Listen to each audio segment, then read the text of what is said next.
Good afternoon. Oh, this is grainy. I'm losing light here. Could I do that? No.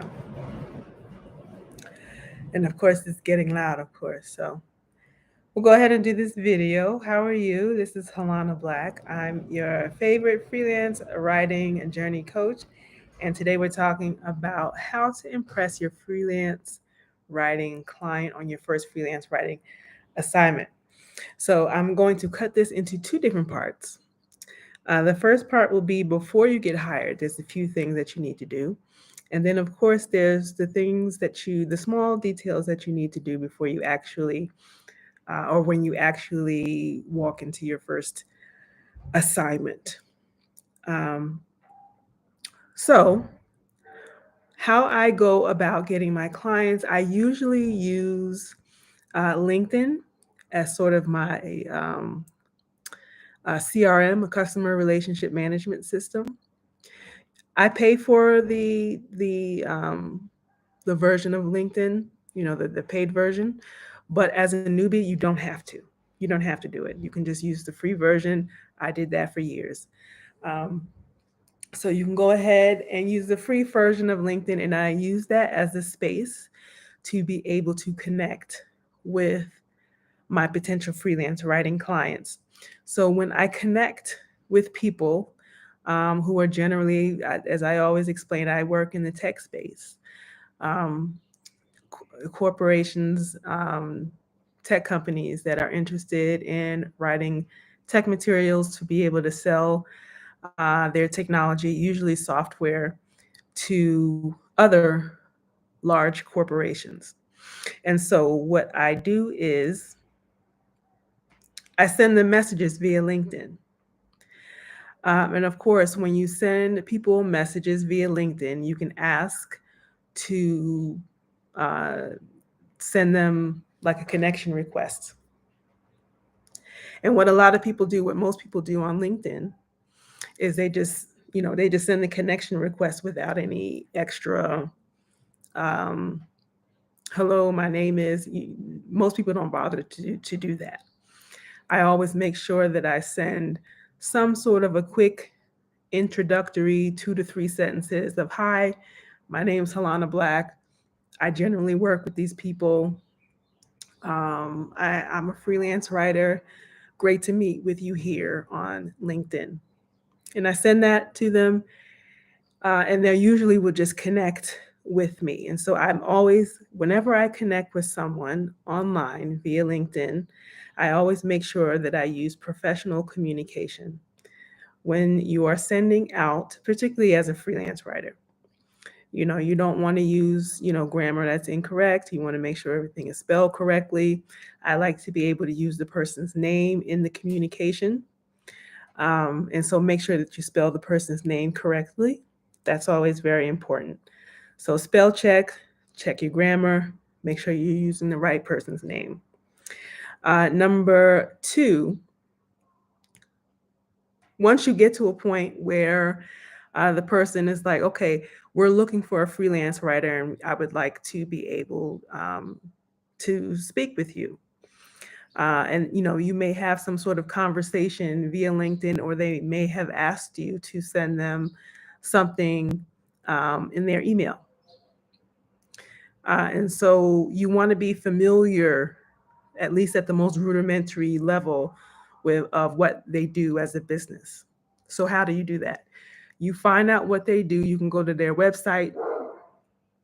Unfortunately, a lot of corporations and technology companies are not very clear on what it is that they do. So you wind up having to go like read blog posts, um, reading things like other articles that they have written that are on their website. You can read their white papers, usually under the about section.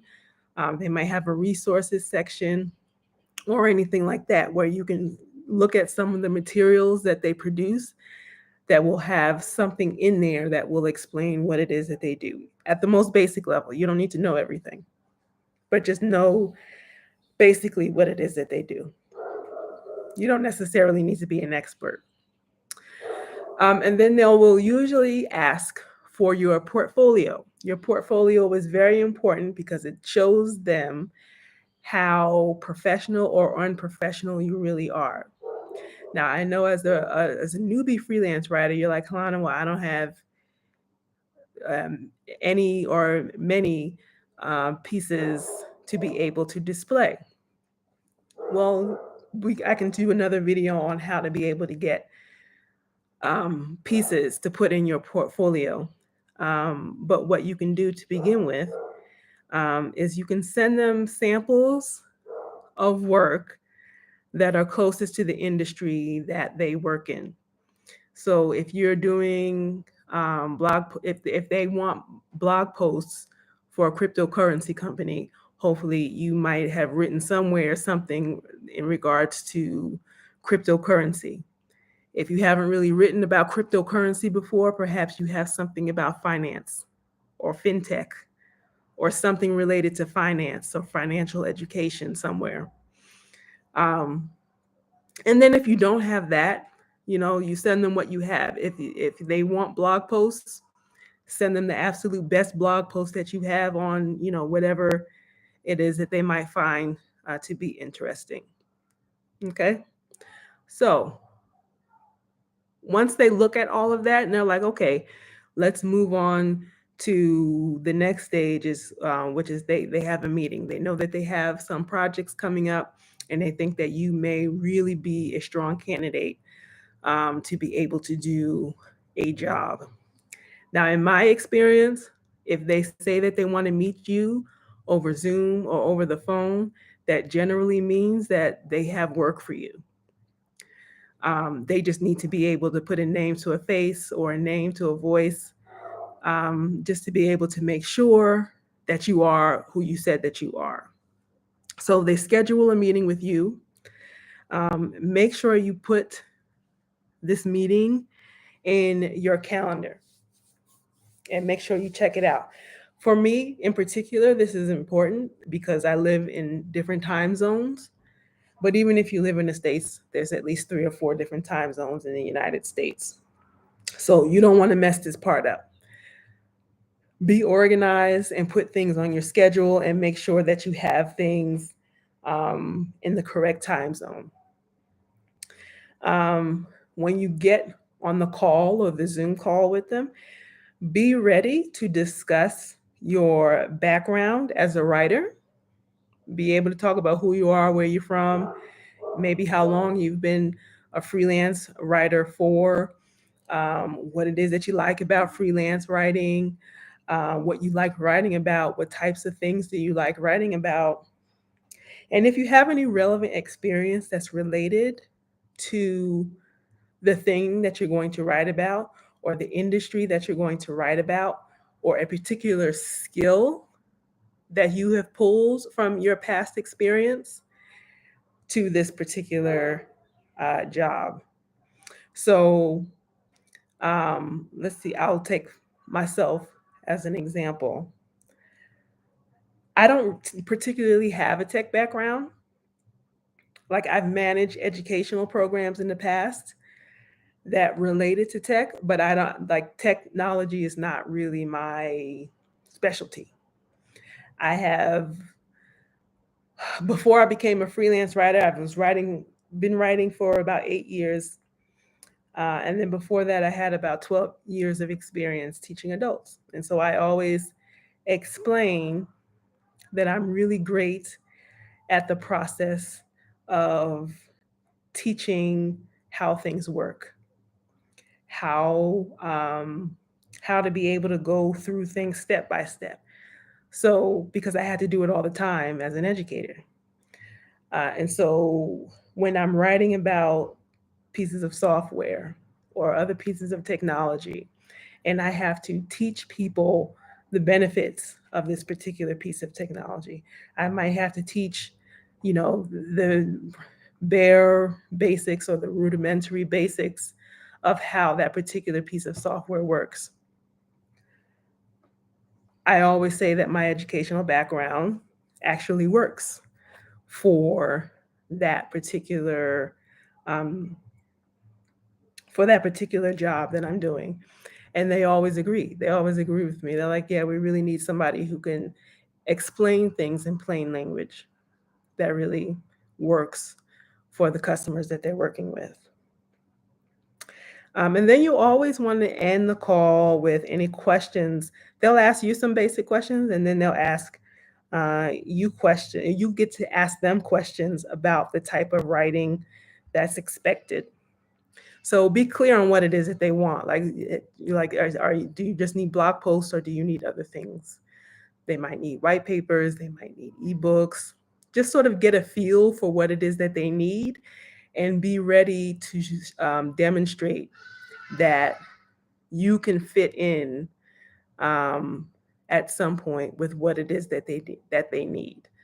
Because sometimes companies will, or the marketing manager, particularly if they're not very experienced in that area, in the area of marketing. I don't know how this happens, but sometimes people in the marketing departments, they don't really know how to work with freelance writers and things like that.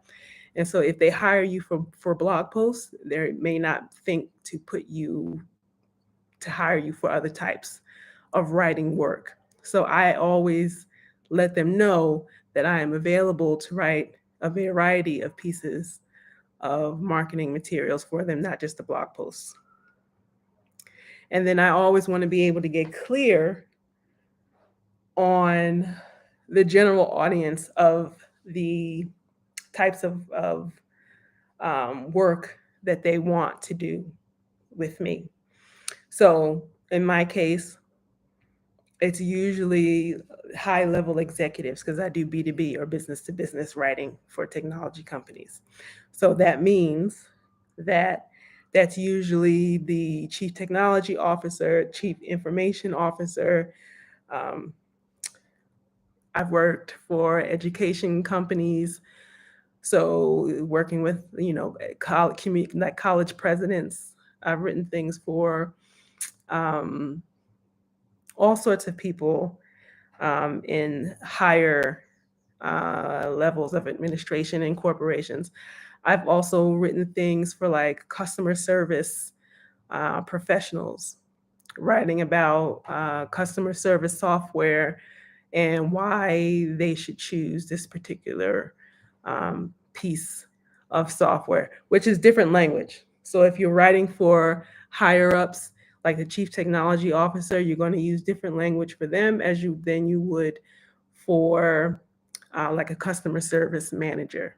Why? Because the chief technology officer is usually has the language, they understand the language of technology, and you may not have to break down things as far. But for customer service managers, they may or may not even be interested in the same thing as the chief technology officer. So you just want to be clear on who the audience is for these sorts of things. Then now you've gotten hired. They've hired you, you've done the paperwork.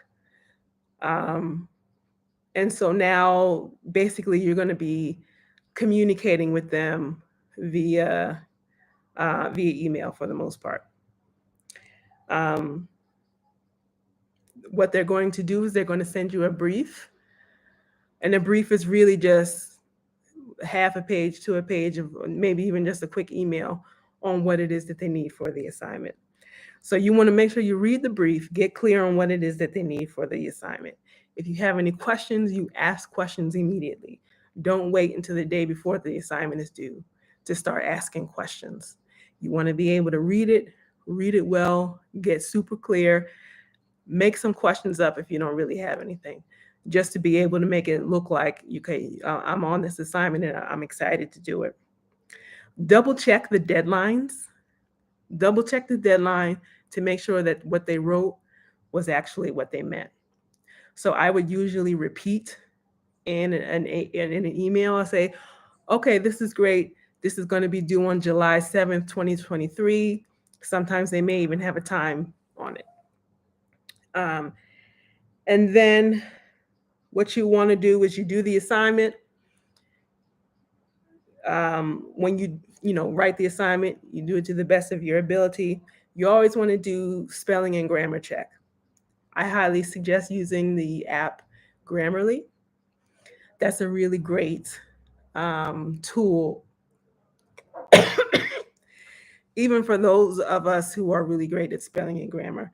Grammarly always seems to be able to pick up the smallest things um, on anything that you've written.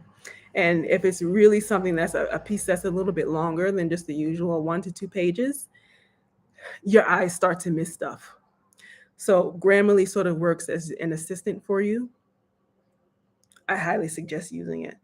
And then finally, if you can, well, turn your assignment in on time. But if you can do 1 to 2 days earlier than the assignment, that would be even better. Reason is because marketing departments are very, very busy, particularly these days when there's a lot of layoffs going on in a lot of companies, particularly in the tech industry for me.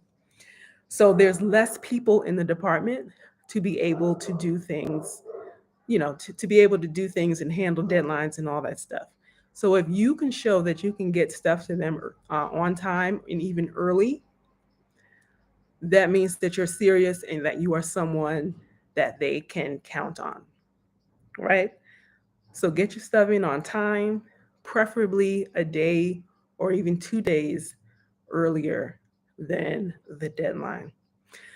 So that is what I have for you today. It's getting dark and this looks weird, but that's okay. Question of the day: what questions do you have about working with your first freelance writing assignment? Or if you're already a freelance writer, do you have any questions about how to be able to impress your your next freelance writing, to impress the people who hired you for your next freelance writing assignment? So, thank you so much for hanging out with me. Have a great day. Peace.